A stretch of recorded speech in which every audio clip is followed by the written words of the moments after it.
أعوذ بالله من الشيطان الرجيم. بسم الله الرحمن الرحيم. يا أيها المزمل قم الليل إلا قليلا نصفه أو انقص منه قليلا أو زد عليه ورتل القرآن ترتيلا إنا سنلقي عليك قولا ثقيلا إن ناشئة الليل هي أشد وطئا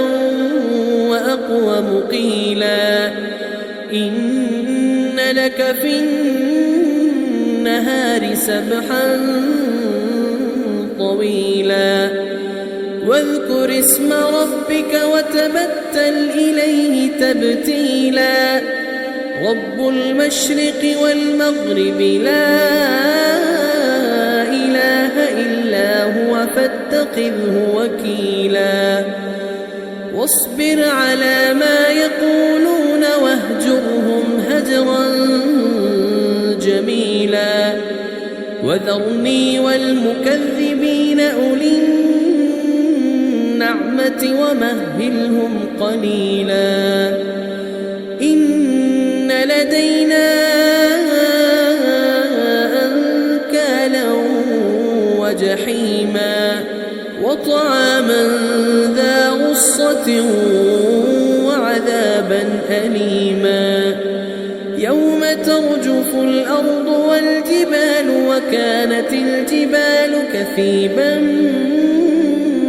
مهيلا إنا أرسلنا إليكم رسولا شاهدا عليكم كما أرسلنا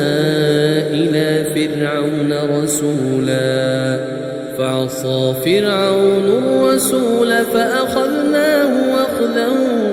وبيلا فكيف تتقون إن كفرتم يوما يجعل الولدان شيبا السماء منفطر به كان وعده مفعولا إن هذه تذكرة فمن شاء اتخذ إلى ربه سبيلا إن ربك يعلم أنك تقوم أدنى من ثلثي الليل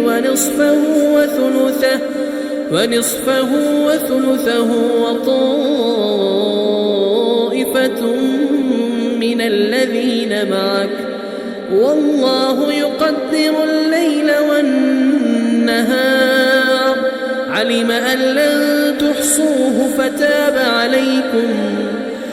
أن لن تحصوه فتاب عليكم فاقرؤوا ما تيسر من القرآن علم أن سيكون منكم مرضى وآخرون يضربون في الأرض يبتغون من فضل الله وآخرون يقاتلون في سبيل الله فاقرؤوا ما تيسر منه وأقيموا الصلاة وآتوا الزكاة وأقرضوا الله قرضا حسنا وما تقدموا لأنفسكم من خير تجدوه عند الله هو خيرا وأعظم أجرا واستغفروا الله